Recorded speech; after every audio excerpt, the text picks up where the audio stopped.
اللہ کے حبیب صلی اللہ تعالیٰ علیہ وسلم اس وقت تک راضی نہیں ہوتے جب تک پوری امت کے سلسلے میں اطمینان نہ ہو جاتا۔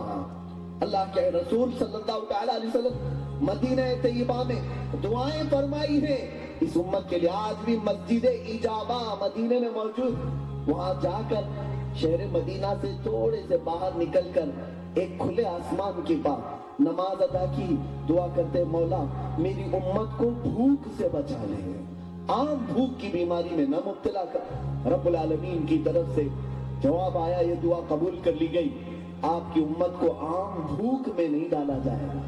پھر دعا کی مولا میری امت کو خسف اور مسخ کے عذاب سے بچا لے، یعنی آسمان سے پتھروں کا برسنا، آسمان سے آگ کا برسنا، یا پھر چہروں کا بدل جانا، خنزیر بننا، بندر بننا، اس عذاب سے بچا لے۔ رب العالمین کی طرف سے ندائی محبوب یہ بھی دعا قبول ہو گئی، آپ کی امت کو اس طرح کا عذاب نہیں دیا جائے گا۔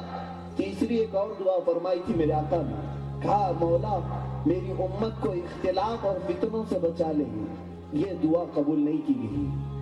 حکمت تھی مولا تعالیٰ کی، رب العالمین بہتر جانتا، لیکن رسول گرامی وقار صلی اللہ تعالیٰ علیہ وسلم اس قدر فکر تھی۔ ہمیشہ ہم نے دیکھا ہے اللہ اکبر، ایک مرتبہ شہد پیش کیا گیا ہے، حضور صلی اللہ تعالیٰ علیہ وسلم پیالے سے شہد کھانا چاہ رہے تھے، اور تھوڑی دیر دیکھا صحابہ فرماتے شہد منہ سے قریب لے گئے، پھر مکھیوں کو کچھ ہٹانے لگے، مکھیاں تھی نہیں، ہاتھ سے ہٹا رہے تھے، پیالہ دور کر دیا، پھر تھوڑی دیر کے بعد شہد کا پیالہ منہ کے قریب کیا، پھر اس طرح دور دور ہٹا رہے تھے کسی چیز کو، کون سی چیز ہٹا رہے تھے پتہ نہیں، پھر پیالے کو دور کیا، تیسری مرتبہ پھر اٹھایا، اور آپ کے آنکھوں سے آنسو نکل آئے، پیالہ زمین پر چھوڑ دیا، شہد نہیں کھایا، شہد کو نوش نہیں فرمایا۔ صحابہ اکرام نے پوچھا آقا آپ کس چیز کو ہٹا رہے تھے، شہد کیوں نہیں تناول فرما رہے؟ رسول گرامی وقار صلی اللہ علیہ وسلم ارشاد فرماتے جب میں پہلی مرتبہ شہد کا پیالہ اٹھا کر کھانے کی کوشش کر رہا تھا یا اسے پینے کی کوشش کر رہا تھا تو دنیا میرے سامنے آ گئی، دنیا کا حسن و جمال، دنیا پوری سج سنور کر میرے پاس آ گئی۔ کہا آقا مجھے قبول کر لیجیے، میں نے اسے دھکا دے کر دور کر دیا، نہیں مجھے دنیا نہیں چاہیے، اس کا حسن و جمال نہیں چاہیے، دنیا دور ہو گئی۔ میں پھر دوسری مرتبہ شہد کا پیالہ منہ سے قریب کیا تو دنیا اپنی پوری دولت کے انبار سونے اور جواہرات کو لے کر میرے سامنے آ گئی۔ کہا آقا یہ تو قبول کر لیجئے، پہلی مرتبہ حسن و جمال کو لے کر آئی تھی، دوسری مرتبہ دولت و مال کو لے کر آئی۔ رسول گرامی وقار صلی اللہ علیہ وسلم فرماتے میں نے اپنے ہاتھوں سے اس کو بھی ہٹا دیا، دور کر دیا، مجھے نہ مال کی ضرورت ہے نہ جمال کی، دونوں کو دور کر دیا۔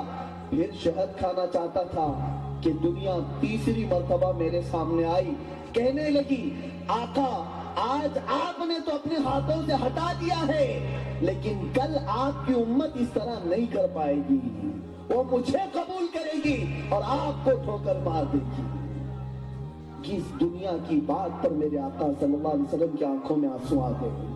کیا یہ حقیقت ہے مسلمانوں؟ کیا اس بات میں دم ہے؟ حدیث پاک کے الفاظ ہیں، یقیناً آج حالات تو ایسی ہی بتا رہے ہیں، ہم نے ہر چیز کو قبول کر لیا ہے، ہر چیز کو پسند کر لیا ہے، ہر چیز کو گلے لگا لیا ہے۔ اگر ہم نے کسی کو گلے نہیں لگایا تو مصطفیٰ کریم کے اخلاق کو، رسول گرامی وقار صلی اللہ علیہ وسلم کی سنتوں کو آج ہمیں نفرت ہے۔ آج اللہ کے حبیب صلی اللہ علیہ وسلم کی شکل والوں سے نفرت کرتے ہیں، اور آج ان کے لباس سے نفرت، ان کے کھانوں سے نفرت، ان کے طور طریقے سے نفرت۔ اگر کسی کو بتا دیا جائے اللہ کے حبیب صلی اللہ علیہ وسلم کی سنت یہ ہے تو کہ آپ سنت ساتھ رکھو، ہم کو چھوڑ دو۔ یہ حالات کیوں ہو گئے؟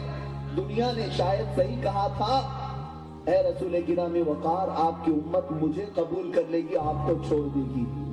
آج ہم نے دنیا کو اپنے دل و جان سے قبول کر لیا ہے، صبح سے لے کر شام تک ہماری دوڑ بھاگ پوری صرف دنیا کے لیے ہوا کرتی۔ لیکن میری تقریر سے کوئی بھی یہ نتیجہ اخذ نہ کرے کہ میں یہ کہنا چاہتا ہوں کہ کمانا حرام ہے، دنیا حرام ہے، نہیں۔ کمان، جاب کرنے والا جاب کرے، سٹڈی کرنے والا سٹڈی کرے، جو بھی جس فیلڈ میں ہے، لیکن رسول کرام وقار صلی اللہ تعالیٰ علیہ وسلم کے ان احسانات کا کیا تم مصطفیٰ کریم صلی اللہ تعالیٰ علیہ وسلم کے اخلاق میں رہ کر دنیا نہیں حاصل کر سکتے؟ کیا کالج کی تعلیم نہیں حاصل کر سکتے؟ کیا تم دنیا کی ترقی حاصل نہیں کر سکتے؟ اگر یہ جھوٹ ہے تو پھر ابو بکر صدیق کیسے آگے بڑھ گئے تھے؟ عمر فاروق کیسے آگے بڑھ گئے تھے؟ عثمان اور علی رضی اللہ تعالیٰ عنہم اجمعین، یہ بھی تو رسول اللہ صلی اللہ علیہ وسلم کے اخلاق میں ڈھل کر کے ثابت کر دکھایا کہ دنیا چاہے جتنی بھی بدل جائے، مصطفیٰ کریم کے اخلاق پرانے نہیں ہوتے، آپ کی سنتیں پرانی اور قدیم نہیں ہوتی، اس میں رہنے والا انسان ہمیشہ سر بلند رہتا ہے، طاقت والا بھی ہوتا ہے، قوت والا بھی ہوتا ہے۔ وہ تو صحابہ کی بات ہے، زمانے گزرتے گئے، حضور کے بعد 100 سال، 200 سال، 300 سال، 400 سال نہیں 700 سال بعد کی بات بتاؤں، اللہ ہندوستان کی سرزمین پر وہ اولیاء کرام بھی تشریف لائے ہیں جو مردے کو ٹھوکر مارے تو زندہ کھڑا ہو جائے، کسی بکری کو پکڑ کر مردہ کان سے اٹھا دے تو وہ پکارنے لگ جائے۔ عزیزان محترم، یہ نوجوان جو رسول کرام وقار صلی اللہ تعالیٰ علیہ وسلم کے آداب و اخلاق کو آج کے دور میں یہ سمجھتے ہیں نہیں یہ پرانی باتیں ہیں، قدیم زمانے کی باتیں، ہرگز نہیں۔ توبہ کرو، مصطفیٰ کریم صلی اللہ تعالیٰ علیہ وسلم سے دنیا نے جو کہا تھا آج ہماری آنکھوں کے سامنے نظر آ رہا ہے۔ دنیا کو ہم نے گلے لگا لیا، دنیا کو پسند کیا، گانے محبوب ہو گئے، فلمیں محبوب ہو گئی، مصطفیٰ کی سیرت ہمیں پیاری نہیں ہے، نعتیں پیاری نہیں ہے، قرآن کے الفاظ پیارے نہیں ہیں۔ یہ اس لیے عرض کر رہا ہوں کہ دنیا کے دھوکے میں نہ آؤ۔ اللہ عز و جل نے ارشاد فرمایا قل متاع الدنیا قلیل والآخرۃ خیر لمن اتقى۔ اے رسول آپ اپنے غلاموں سے فرما دیں دنیا کا سامان بہت تھوڑا ہے اور آخرت اس کے لیے ہے جس نے دنیا میں پرہیزگاری کی۔